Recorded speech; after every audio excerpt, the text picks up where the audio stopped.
मैं तो यही कहना चाहता हूं कि वैसी हैदराबाद में नारे क्यों लगा रहे हैं, गजा में जाके बम चलाए।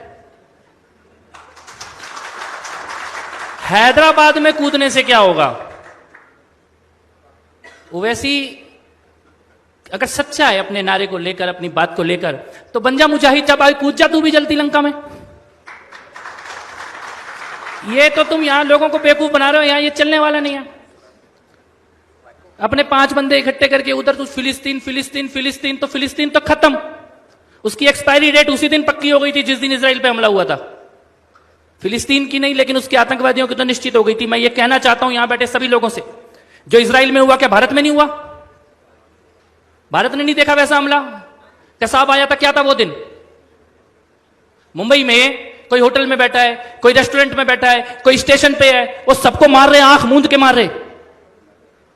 एग्जैक्टली वही हमला था जो हमास ने इजराइल में किया, वही भारत में हुआ। और एक बार नहीं हुआ, ये दिल्ली के कनॉट प्लेस में हुआ, लाजपत नगर में हुआ, सरोजनी नगर में हुआ, घंटाघर में हुआ, मुंबई में हुआ, पूरे जर्मनी बेकरी में हुआ, हैदराबाद की गलियों में हुआ, बेंगलोर की गलियों में हुआ, संकट मोचन हनुमान मंदिर, सब जगह हुआ। और हमारे देश में तो क्या हो गया था, वो बस में लिखा होता था अपनी सीट के नीचे देखिए कोई भी लवारिस वस्तु बम हो सकती है। तो तेरे प्रधानमंत्री की सीट के नीचे क्यों नहीं हो सकती थी? हमारे बच्चों की सीट के नीचे ही होती थी बस लवारिस वस्तु बम। आज क्यों नहीं हो रहा? वही सेना, वही पुलिस, वही एजेंसी, वही रॉ, वही गुप्तचर, वही सारा सिस्टम है, खाली एक नेतृत्व बदल गया। आज करके दिखा दे कोई दिल्ली में, मुंबई में, पुणे में। यह राष्ट्रवाद है। और मैं ये कहना चाहता हूं कि कोई गलतफहमी में मत रहना कि जो इजराइल में हुआ वो पहली बार हुआ या आखिरी बार हुआ। जिस दिन अयोध्या में, मथुरा में, काशी में मंदिर गिराए गए होंगे ना, उस दिन अयोध्या, मथुरा, काशी की गलियों ने वही आतंक देखा होगा जो इजराइल ने देखा था। आज से 100 साल पहले मोपला में, केरला में, तुर्की के खलीफा के नाम पे 10,000 लोगों को मार दिया गया। उस दिन केरला की गलियों ने वही आतंक देखा जो इजराइल ने देखा था। डायरेक्ट एक्शन डे के दिन कोलकाता की गलियों ने वही आतंक देखा जो इजराइल ने देखा था। और 89-90 में कश्मीरी पंडितों ने वही आतंक देखा जो इजराइल ने देखा है। कोई यहां पे बैठ के अगर हमास के या फिलिस्तीन के साथ खड़ा हो रहा है ना, वो हमास या फिलिस्तीन के साथ खड़ा नहीं हो रहा, वो तुम्हें मारने और काटने वालों के साथ खड़ा हो रहा है। और ये बता रहा है कि जिस दिन तुम्हें मारा जाएगा उस दिन वो कहां खड़े होंगे। कोई गलतफहमी ना हो इस बात की, चाहे वो ओवैसी हो, चाहे वो कांग्रेस हो। कांग्रेस, ये जेएनयू के अंदर इन्होंने नारे लगाए हमास के समर्थन में, एएमयू में मार्च निकाला गया। मैं पूछता हूं, जिस दिन संसद पे हमला हुआ एएमयू ने मार्च निकाला था क्या? जिस दिन दिल्ली में बम ब्लास्ट हुए एएमयू में मार्च निकला था क्या? जेएनयू में मार्च निकला था क्या? कांग्रेस पार्टी ने कुर्ते फाड़े थे क्या?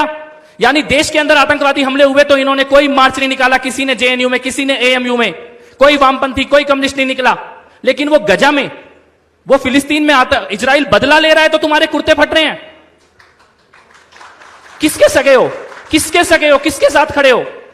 लेकिन ऐसा नहीं है कि देश इस चीज को देख नहीं रहा, देश इस चीज को देख भी रहा है और देश इस चीज को समझ भी रहा है। इजराइल और हमास की जो लड़ाई है वो आज की लड़ाई नहीं है, और वो 2 देशों की लड़ाई नहीं है, वो सभ्यता की लड़ाई है, वो मानवता की और राक्षसों के बीच की लड़ाई है। और भारत पहले भी मानवता के साथ खड़ा था और आगे भी मानवता के साथ खड़ा होगा। लेकिन कपिल जी, आपकी बात, मैं इसी बात से एक सवाल आपसे करना चाहती हूँ। हमारे यहाँ तो हर बात में बीच बीच में लोकतंत्र खतरे में है। जब आप देश की बात करते हैं, चूंकि आपने दिल्ली दंगों का भी जिक्र किया, सेक्युलरिज्म बीच में ले आया जाता है। नहीं, अगर ऐसा हुआ तो लोकतंत्र खत्म में होगा, बड़ा कदम उठाया तो देश का क्या होगा? ये जब नहीं बदलेगा तो फिर आपको लगता है बहुत कुछ बदल पाएगा? क्योंकि हर जगह तो लोकतंत्र खतरे में है। नहीं, देखिए, लोकतंत्र का नारा लगा रहे हैं, लेकिन खड़े किसके साथ हैं? जो लोग आज हमास के साथ खड़े हैं भारत में, वही लोग दिल्ली दंगे में ताहिर हुसैन और उमर खालिद के साथ खड़े थे। वही नाम, वही वकील, वही उससे 4 साल पहले पीएफआई के लोगों के साथ खड़े थे, वही उससे पहले सिमी के लोगों के साथ खड़े थे, वही अहमदाबाद ब्लास्ट में आतंकवादियों का केस लड़ रहे हैं, वही कसाब के लिए पेटिशन साइन कर रहे थे, वही याकूब मेनन के लिए कोर्ट खुलवाने वही लोग हैं। नाम भी वही है और धंधा भी वही है, चाहे वो नेता हो, चाहे वो पत्रकार हो, चाहे वो वकील हो। कोर्ट में खड़े होने वाले लोग वही हैं, अखबारों में लिखने वाले लोग वही हैं, टीवी पे आके इनके पक्ष में बोलने वाले लोग वही हैं। वही चेहरे और वही लोग हमास के साथ, वही पीएफआई के साथ, वही सिमी के साथ, वही ताहिर हुसैन के साथ, वही उमर खालिद के साथ। लेकिन मैं ये कहना चाहता हूं कि ईश्वर का न्याय होता है। दिल्ली में जिस आदमी ने दिल्ली के दंगों के समय ये बोला था कि मैं शाहीन बाग के साथ खड़ा हूं, वो आदमी आज उसी जेल में पड़ा हुआ है जहां शाहीन बाग के अपराधी जेल में है।